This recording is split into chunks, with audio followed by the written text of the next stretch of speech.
오늘 이 시간에는 사도행전 3장 1절부터 10절까지 말씀을 가지고 우리를 보라 라는 제목으로 함께 말씀을 나누고자 합니다. 지난 주일에 나누었던 말씀 기억하십니까?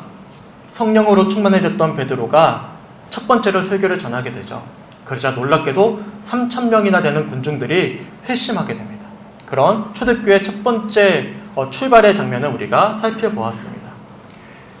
그런데 지금까지 저는 그 장면을 묵상할 때마다 항상 저 자신을 자연스럽게 설교를 전하는 베드로에게 투영을 했습니다. 그런데 왜 지금까지 나는 단 한 번도 저 자신을 설교를 전한 베드로가 아니라 베드로의 설교를 들어야 될 청중과 다름이 없다는 사실에 대해서 간과했는지, 이런 물음을 던지면서 함께 묵상해 보았죠. 그러면서 자연스럽게 당연하다는 생각들이 우리네 신앙에 얼마나 큰 해악을 끼칠 수 있는지에 관해서 함께 살펴보았습니다. 오랫동안 신앙생활을 이어오면서 자연스럽게 우리가 습득하게 된 신앙의 어떤 경륜들이 있잖아요. 교리적인 지식이 있고 경험들이 있지 않겠습니까? 그리고 목사와 장로와 권사와 집사라는 직분과 그에 따른 교회 내 평판 등으로 인해서 자연스럽게 우리는 구원받았다라는 당연하다는 생각을 아무렇지 않게 가지고 있지는 않았는지를 돌아보았습니다. 중요한 사실은 우리가 우리 스스로를 당연하게 여기더라도 말씀을 대할 때마다 우리 마음 가운데 찔림이 느껴지지 않는다면, 그래서 우리가 어찌할 거라는 그러한 우리네 삶 가운데 무림이 사라졌다면 과연 당연하게만 여기던 우리네 신앙의 근원이 어디서부터 비롯되었는지를 깊이 되돌아봐야 된다는 말씀을 함께 살펴보았습니다.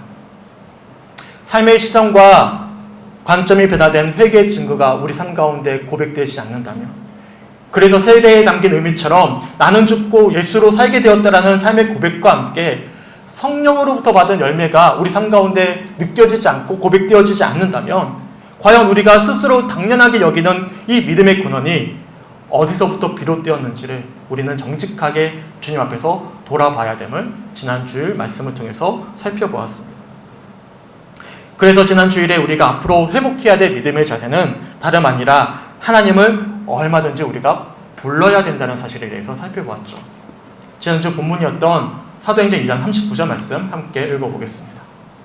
시작. 이 약속은 너희와 너희 자녀와 모든 먼데 사람 곧 주 우리 하나님이 얼마든지 부르시는 자들에게 하신 것이라 하고 아멘.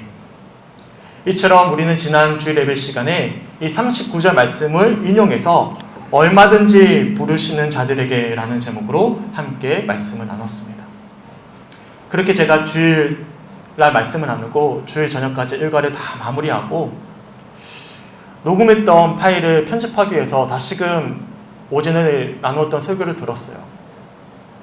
설교를 듣는데요, 큰 문제가 있음을 확인했습니다. 바로 39절에서 하나님이 얼마든지 부르시는 자들이라는 이 표현에 제가 오독을 했구나라는 것을 알게 되었어요.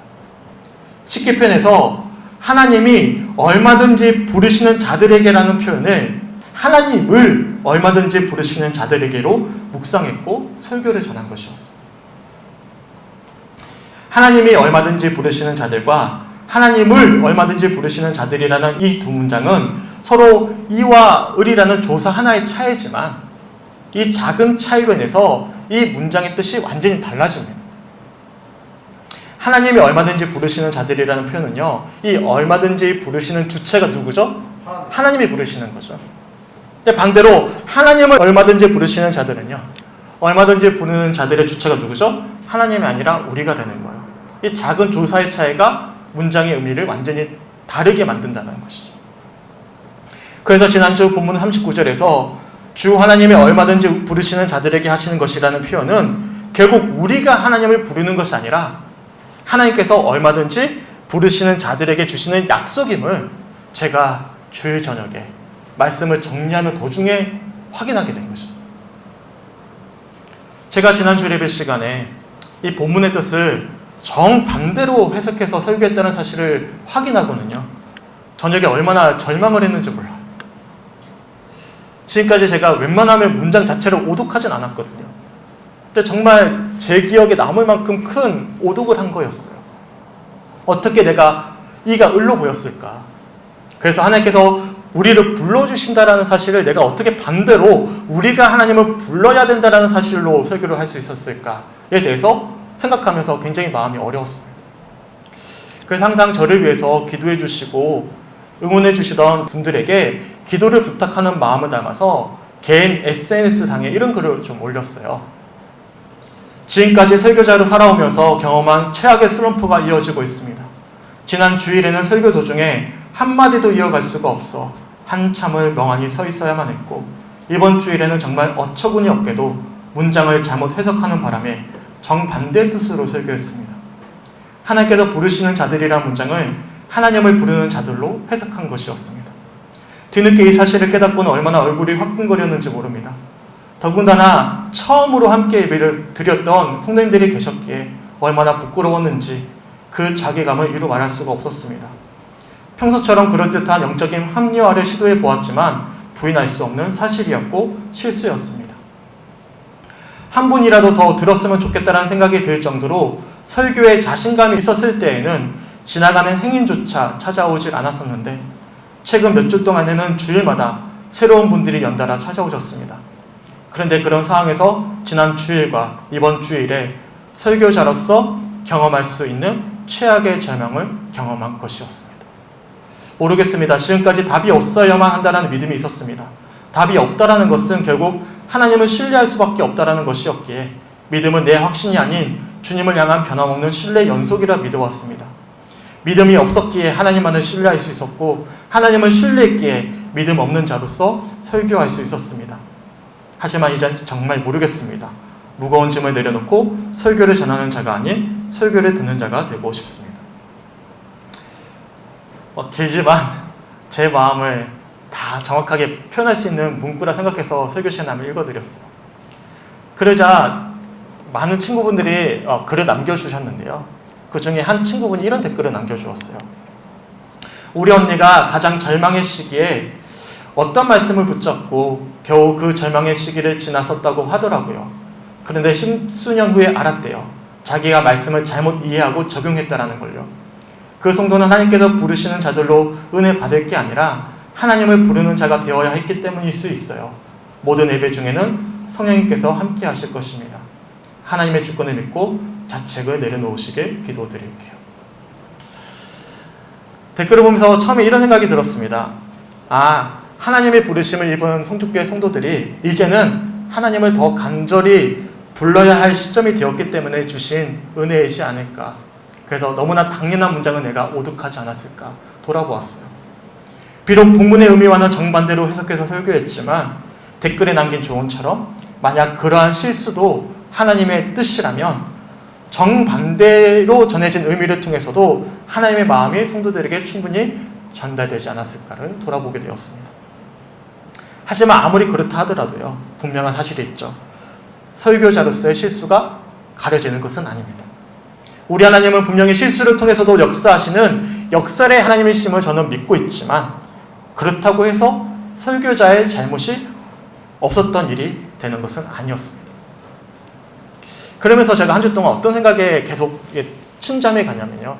나는 더는 설교자로서 할 수 있는 것이 없구나 라는 마음이 더 심해지는 거였어요. 그런데요, 그런 도중에 오늘 본문이 주어진 거예요. 아마 저와 같은 마음으로 주님을 바라보고 계시는 분들이 계실 것입니다. 소망하기는 오늘 본문의 말씀에 굉장히 큰 희망이 있거든요. 소망이 있습니다.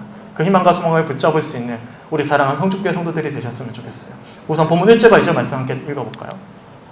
시작! 제9시 기도 시간에 베드로와 요한이 성전에 올라갈새 나면서 못 걷게 된 이를 사람들이 메고 오니 이는 성전에 들어가는 사람들에게 구걸하기 위하여 날마다 미문이라는 성전문에 두는 자라. 아멘. 제가 본문을 묵상하면서 우선 제 눈에 들어오게 된 인물이 하나 있었습니다. 바로 본문 2절에 등장하는 구걸하기 위하여 날마다 성전 미문에 앉아있던 안증뱅이였습니다. 이 안증뱅이의 모습이 지난 한 주 동안의 설교자로서의 제 모습으로 비춰졌어요.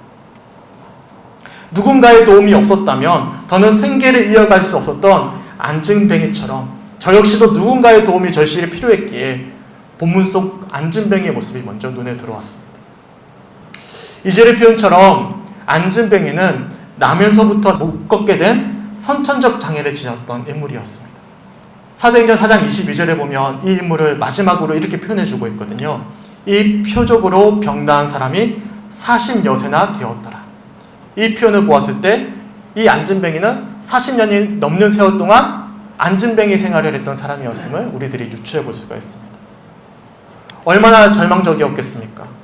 당시 유대사에서 장애는요, 하나님으로부터 받는 죄였던 징벌이라고 여겼습니다. 자연스럽게 그렇게 장애를 입은 사람들은 거룩하지 않기 때문에 성전에 들어갈 수 없다라고 여겼고, 성전에 정말로 들어갈 수도 없었습니다. 그래서 주변 사람들은 그런 안진뱅이를 날마다 메고선 성전 안이 아니라 성전의 출입구인 미문 앞에 두었던 것입니다. 그러니까 성전에도 들어갈 수 없는 존재였죠. 유대인들은 보통 하루에 3번 기도하러 들어갔어요. 오전 9시, 낮 12시, 그리고 오후 3시. 하루에 3번씩 기도하기 위해서 성전을 찾았기 때문에 아마도 사람들은 왕래가 잦은 이 성전 미문 앞에 안진뱅이를 두고는 구걸하게끔 했던 것 같습니다. 당시 종교인들은 구걸하는 사람들에게 구제하는 것은 당연히 해야 될 신앙의 의무로 여겼습니다. 그렇기 때문에 성전에 앉아서 구걸하고 있는 이 안진뱅이를 외면하진 않았을 거예요. 하지만 안진뱅이의 입장에서 바라본다면 얼마나 비참했겠습니까? 성전에 들어가지도 못한 채로 성전 미문에 날마다 앉아서 그렇게 온종일 사람들이 던져주는 동전 한두 입을 구걸해야 되는 모습이 얼마나 비참했겠습니까? 근데 그때 하루 중 마지막 기도 시간이었죠. 오후 3시, 제9시에 성전을 찾았던 베드로와 요한이 그런 안진뱅이를 보았습니다. 우리 본문 3절과 4절 말씀 함께 한번 읽어볼게요. 시작. 그가 베드로와 요한이 성전에 들어가려 함을 보고 구걸하거늘 베드로가 요한과 더불어 주목하여 이르되 우리를 보라 하니 아멘. 본문 3절의 표현처럼 베드로와 요한이 성전에 들어가는 모습을 안진뱅이가 보고선 평소처럼 동전 한 입이라도 더 얻기 위해서 구걸했습니다. 하지만 그렇게 안진뱅이를 주목했던 베드로와 요한이 그런 안진뱅이를 향해서 뭐라고 이야기를 하냐면 우리를 보라라고 이야기를 하죠. 근데 잘 보시면 이게 좀 이상해요. 왜 그러냐면 분명 안진뱅이는 누구를 보고 있죠? 베드로와 요한을 보고 있어요. 그래서 3절에서도 보고 구걸했다라고 정확히 표현해주고 있는 것이죠. 그런데 그런 안진뱅이를 향해서 베드로와 요한이 뭐라고 이야기하냐면 다시금 우리를 보라라고 말하고 있는 것입니다. 이 부분이 오늘 본문을 묵상함에 있어서 첫 번째로 굉장히 중요한 포인트입니다. 보고 있는데 볼 것을 이야기하고 있다는 것입니다. 우선 본문 3절에서 안진뱅이가 베드로와 요한을 보았잖아요. 이 보고라는 단어의 헬라어 원어를 살펴보면 무미건조하게 일상적으로 바라본 거예요. 어련히 본 거예요. 이 사람도 내게 주겠거니. 그냥 아무런 의미를 담아두지 않고 어떤 특별한 기대함을 가지지 않고 일상적으로 무미건조하게 바라본 것입니다. 아무런 기대함도 없이 동전 한두 입을 던져주던 사람들을 바라보듯이 그렇게 구걸하기 위해서 베드로와 요한을 바라본 것이죠. 하지만 그런 안진뱅이를 주목했던 베드로와 요한이 이 안진뱅이에게 이야기한 우리를 보라라는 표현은 전혀 다른 의미였습니다. 단순히 무미건조하게 바라볼 것을 이야기하는 표현이 아니었죠. 여기서 우리를 보라에서 이 보라는 단어의 헬라어 원어는 블레포라는 단어인데요. 단순히 일상적으로 보는 어떤 봄이 아니라 충분히 주의를 기울여서 관찰하듯이 주목하여 본다라는 의미를 담고 있습니다. 더군다나 우리 를 있잖아요. 를. 이 르는요. 어떤 의미를 담고 있냐면 뭐뭐를 향하여 충분히 완전이라는 의미를 담고 있어요. 이를 종합해서 우리를 보라라는 이 의미를 지적을 해본다면 단순히 무미건조하게 바라보는 것이 아니죠. 베드로와 요한을 향해서 충분히 주의를 기울여서 우리를 주목해서 볼 것을 요청하고 있다는 것입니다. 그냥 보는 것과 주목해서 보는 것은요, 전혀 다른 차원의 문제입니다. 감리교 창시자였던 웨슬리 목사님이 항상 두 가지를 강조하셨는데 제가 항상 강조하잖아요. 한 가지는 항상 순전한 마음을 가질 것을 강조했고요. 한 가지는 단순한 시선을 가질 것을 이야기합니다. 싱글아이, 하나의 시선, 주목하는 것이죠. 무엇인가를 주목한다는 것은요, 뭘 의미하죠? 주목하는 대상에게 마음을 가지는 것입니다. 기대하는 것이죠. 소망을 가지고 집중해서 바라보는 것입니다. 이게 주목하는 거예요. 그렇다면 우리는 어떻습니까? 우리는 오늘 이 예배 시간에 어떠한 시선으로 주님을 바라보고 계십니까? 혹여나 당연한 주일이니까 신앙인으로서의 책임을 다하기 위해서, 아니면 오랫동안의 신앙의 관습에 따라서 무미건조하게 이 시간 주님을 바라보고 계시지 않으십니까? 어떠한 기대함도 없이, 어떠한 마음을 두지도 않은 채 그렇게 몸은 여기 있지만 마음은 다른 곳에 가 계시지 않으십니까? 저도 그랬어요. 주일마다 말씀을 나누고 있지만 내가 지금까지 꽤 오랜 세월 동안 말씀을 나누면서 어떤 마음으로 말씀을 나누었는가를 되돌아보았을 때 과연 내가 주님을 주목했는지, 정말 충분히 주님을 주의를 기울여서 기대와 소원하는 마음을 담아서 주님을 주목했는지를 돌아본다면 당당히 그랬다라고 이야기할 수가 없겠더라고요. 그렇기 때문에 항상 주님을 바라본다고 했으면서도 막막한 현실 가운데서 절망했고 내 힘대로 되질 않았던 한계를 마주할 때마다 무너졌습니다. 근근히 버텨냈었지만 마치 성전 비문에 앉아 동전 한두 푼을 기대했던 안진뱅이처럼 그렇게 비참한 마음으로 주님을 바라볼 때가 참 많이 있었음을 이번 주의 말씀을 통해서 저 자신을 돌아보게 되었어요. 그러면서 지난 주일 이후로 내 경험했었던 설교자로서의 절망이 어디서부터 비롯되었는지를 확인하게 되었습니다. 지금 내게 지금 은혜가 사라진 이유가 어디에 있는 것일까? 내게 왜 감격이 사라졌을까? 왜 내게 기대함이 사라졌을까? 내 시선이 흐트러졌구나. 주님을 주목하지 못했구나. 코로나19라는 상황을 거쳐오면서 그만 이 환경과 상황을 주목했구나. 내가 해야 되겠다라는 내 열심에 주목했구나.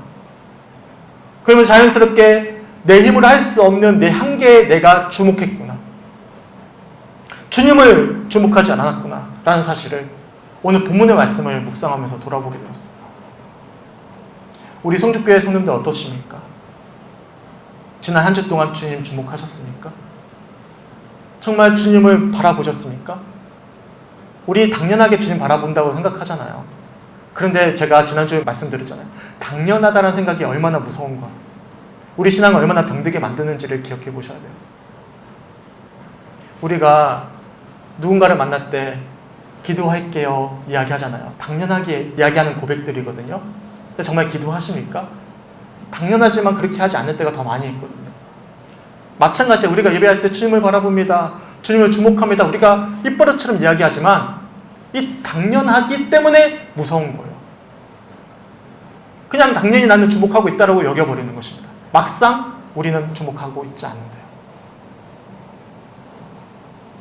우리 마음 가운데 왜 믿음의 감격이, 구원의 그 첫사랑의 감격이 사라졌습니까?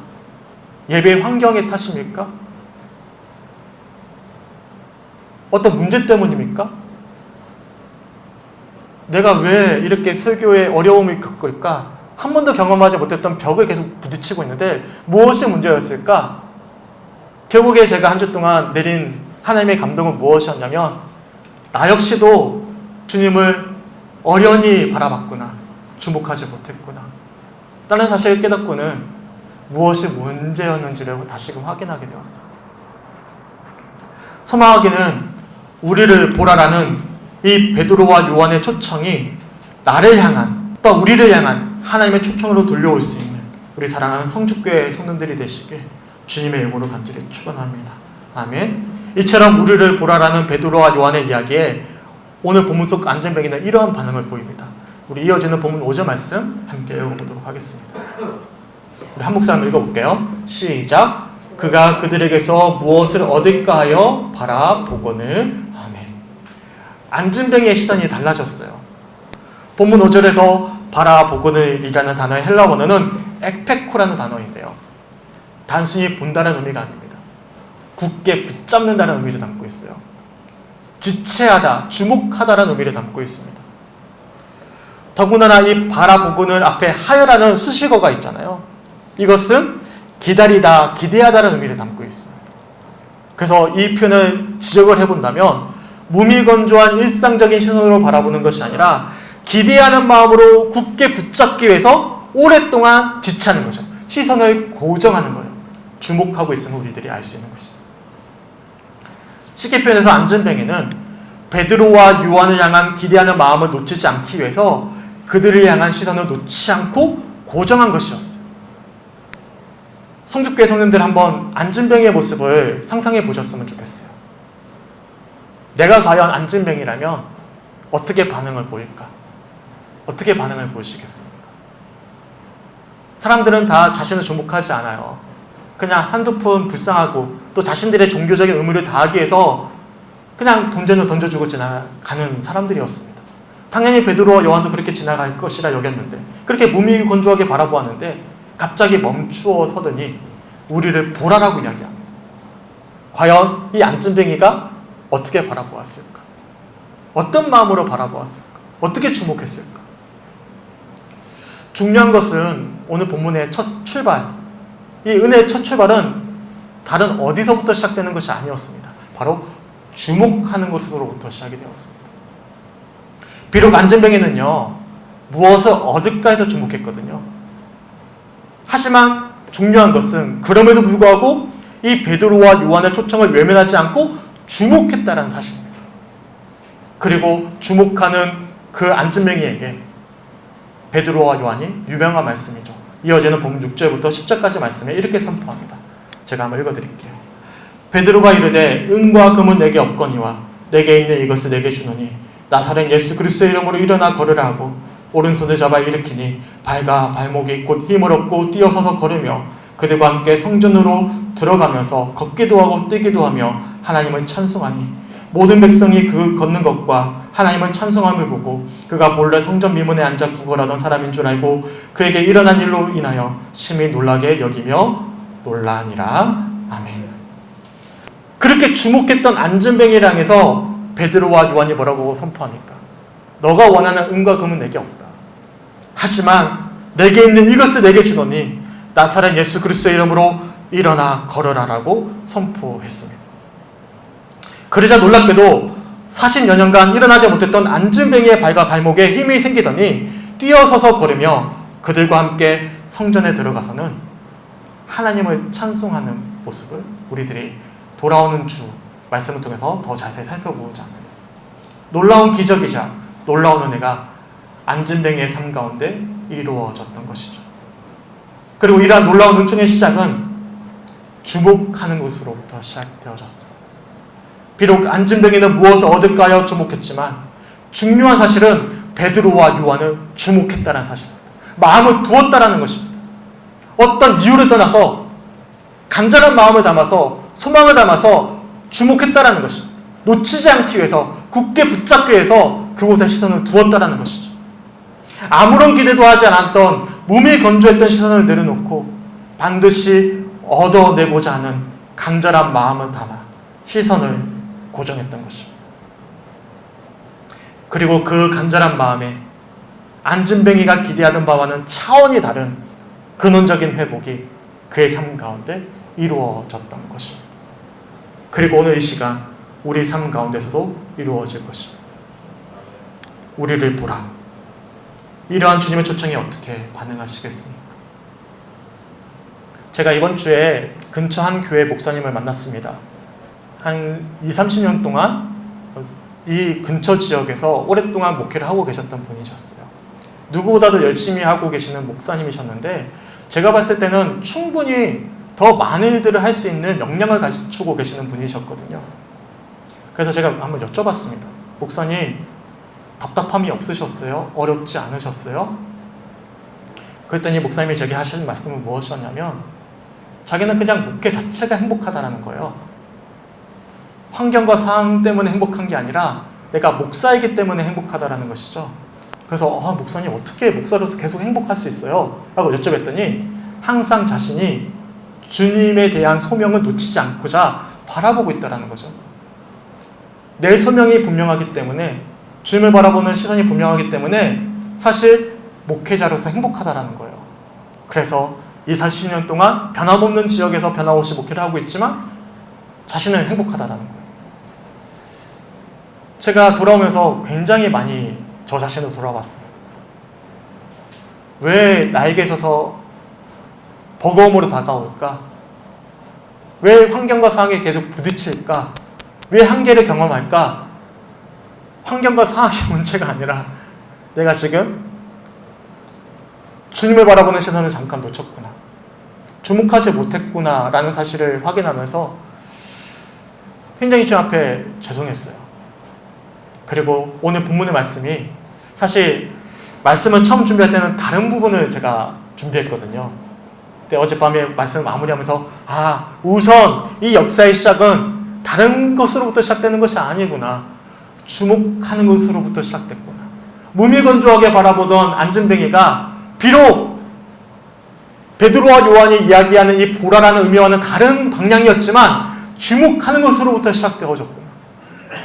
그리고 그가 마음을 두고 꼭 붙잡고 놓치지 않고자 하는 그 간절한 마음을 통해서 하나님께서 그 시선을 변화시켜 가셨구나. 성전에 들어가 하나님을 찬양하는 그 놀라운 진정한 근원의 회복이 이루어질 수가 있었구나 라는 사실을 확인하면서 보는 것이 얼마나 중요한지 다시금 돌아보게 돼요. 그래서 이 찬양 함께 불렀으면 좋겠어요. 악보집 20번인데요. 우리 한번 찾아볼까요? 악보집 20번의 가사를 한번 읽어드릴게요. 보라 너희는 두려워 말고, 보라 너희를 인도한 나를, 보라 너희는 지치지 말고, 보라 너희를 구원한 나를. 너희를 치던 적은 어디 있느냐? 너희를 억누르던 원수는 있느냐? 보라 하나님의 구원을, 보라 하나님의 능력을, 너희를 위해 싸우시는 주의 손을 보라. 이 고백이 오늘 이 시간 우리의 고백이 되었으면 좋겠고, 한 주간 우리가 회복해야 될 믿음의 시선이 되셨으면 좋겠습니다. 그럴 때면 우리의 간절한 마음을 보시는 주님께서 우리의 근원을 회복시켜 가실 것입니다.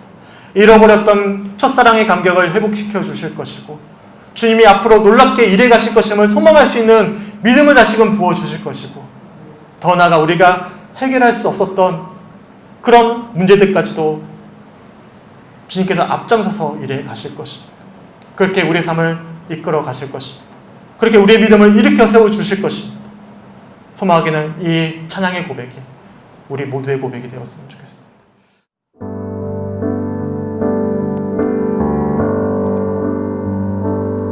보라 너희는 두려워 말고, 보라 너희를 인도한 나를, 보라 너희는 지치지 말고, 보라 너희를 구원한 나를. 너희를 치던 적은 어디 있느냐? 너희를 억누르던 원수는 어디 있느냐?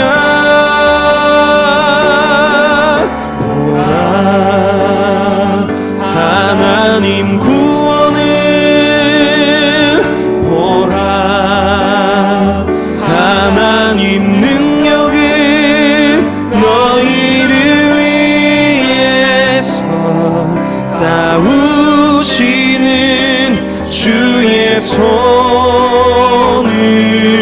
보라. 보라 하나님 구원을, 보라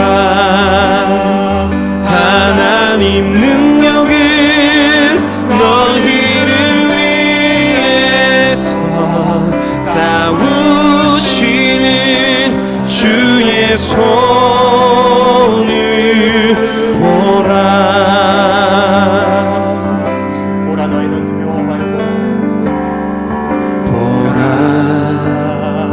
너희는 두려워 말고, 보라 너희를 인도한 나를, 보라 너희는 지치지 말고,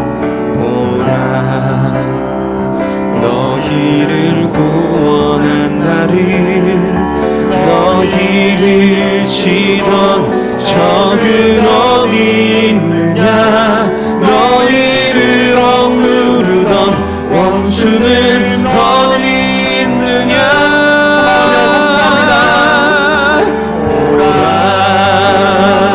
하나님 구원을 보라 하나님 능력을 너희를 위해서 싸우시는 주의 손을 보라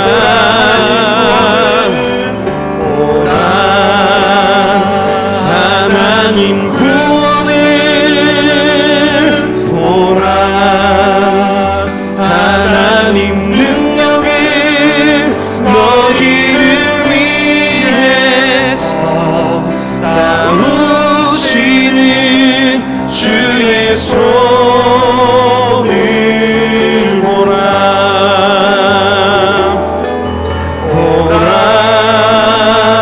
하나님 구원을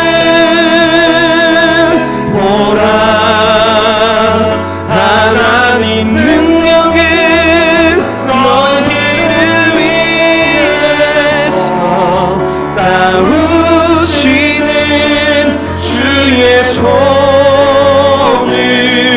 보라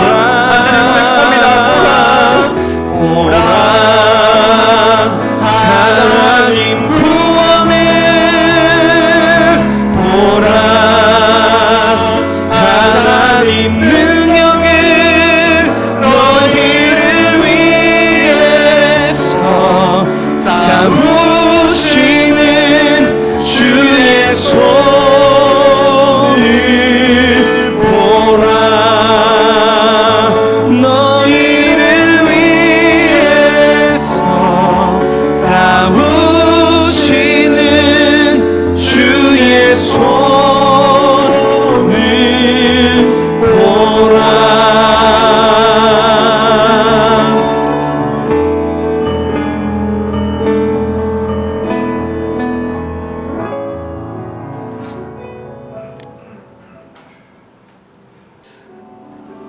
하나님 감사합니다. 오늘 말씀을 통해서 우리가 회복해야 될 신앙의 첫 출발이 어디에 있는지를 말씀을 통해 깨닫게 하심에 주님 너무나 감사합니다.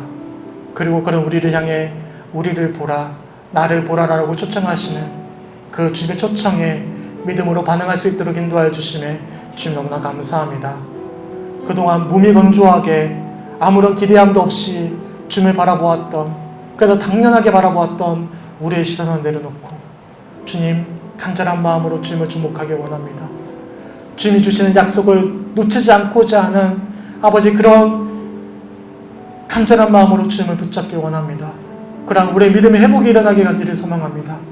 그래서 우리가 놓치고 있었던 그 첫사랑의 감격과 신앙의 감격을 회복하게 하여 주셔서 안진뱅이처럼 일어나 성전에 뛰어들어가 하나님을 찬송할 수 있는 한 주간의 삶 될 수 있도록 주님 역사하여 주시옵소서.